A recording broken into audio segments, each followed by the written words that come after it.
তোমাদের বাড়িতে যারা মৃত্যুবরণ করেছে তাদের রূহগুলো আমি দেখতে পাচ্ছি জাহান্নামে গিয়েছে। এই যে তাদের কান্নার আওয়াজ শোনা যায়, এখন বুকা মহিলারা কান লাগায় দেখে ভো ভো কান্নার আওয়াজ শোনা যায় না। বলে হুজুর তাই তো। বলে হুজুর কি করলে সারবে? বলে তোমাকে যার যেমন সামর্থ্য আছে, এই একটা রুমাল দিলাম, একটা তোয়ালে দিলাম, এর ভিতরে ফেলো, এর বদৌলতে আল্লাহ পাক আমি দোয়া করব তোমাদের জাহান্নাম থেকে মুক্তি পেয়ে যাবে। গ্রাম্য বিটি মানুষ যার চাল তেলে চাল মেন চিনি লবণ যা আছে ঝমাঝম দেওয়ার পরে ও দোয়া তো কিরামতে হাত ছড়াইছে, মাছের গোড়ার ডিমুজে দৌড় মেরেছে।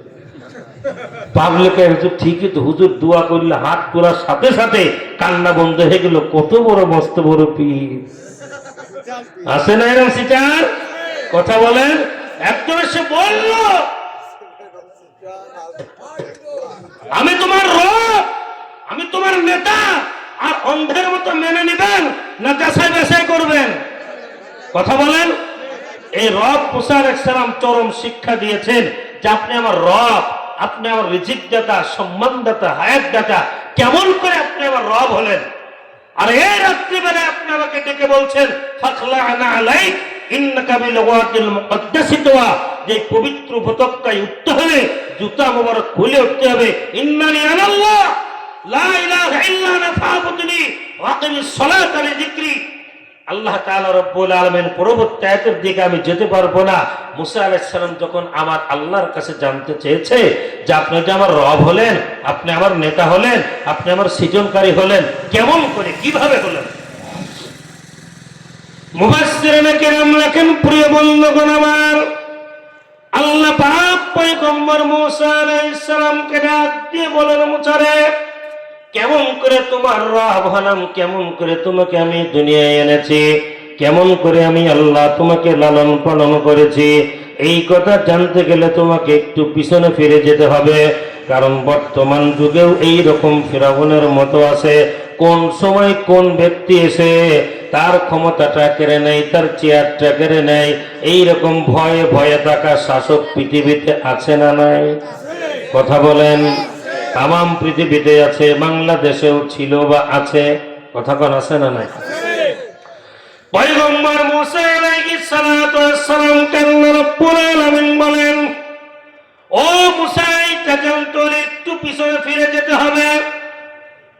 ফিরাউন সর্বদা ক্ষমতায় থাকতো, আর সর্বদা তিনি ভীত সন্ত্রস্ত থাকতেন যে কেমন করে আমি ক্ষমতা চলে যাবে, কে আমার ক্ষমতাটা কেড়ে নেবে, আমাকে ক্ষমতার থেকে লাথি দিয়ে সরাইয়া দিবে, এইরকম ভয়ে ভয়ে ততস্থ থাকতো, ভীত সন্ত্রস্ত থাকতো।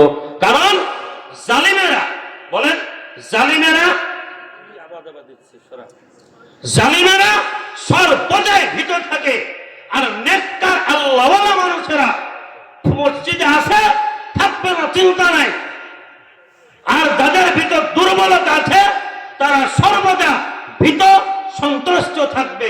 ফিরাউন সর্বদা ভীত সন্ত্রস্ত থাকতো যে কোন সময় আমার ক্ষমতার চেয়ারটা যেন লাঠি দিয়ে কে কেড়ে নেয়। বর্তমান যুগে এরকম জালিম শাসক আছে না নাই? আওয়াজ করে বলেন। আল্লাহ রাব্বুল আলামিন বলেন, মুসা রে, এই ফিরাউনের সৃষ্টি তুমি কি জানো? বলে না। বলবো আপনাদের সাথে 2 ঘন্টার কথা তো 2-3 মিনিটে। এই ফিরাউন ছিল চোর, শেষরা চোর। কি আপনাদের এলাকায় আছে? ছাগল চুরি করে, তরমুজ চুরি করে, 10টা টাকা মাকা চুরি করে, এরকম কিছু নেককার আল্লাহওয়ালা মানুষ আছে না? এই শেষরা চোরের আর এক বন্ধু ছিল টাকিও হামান।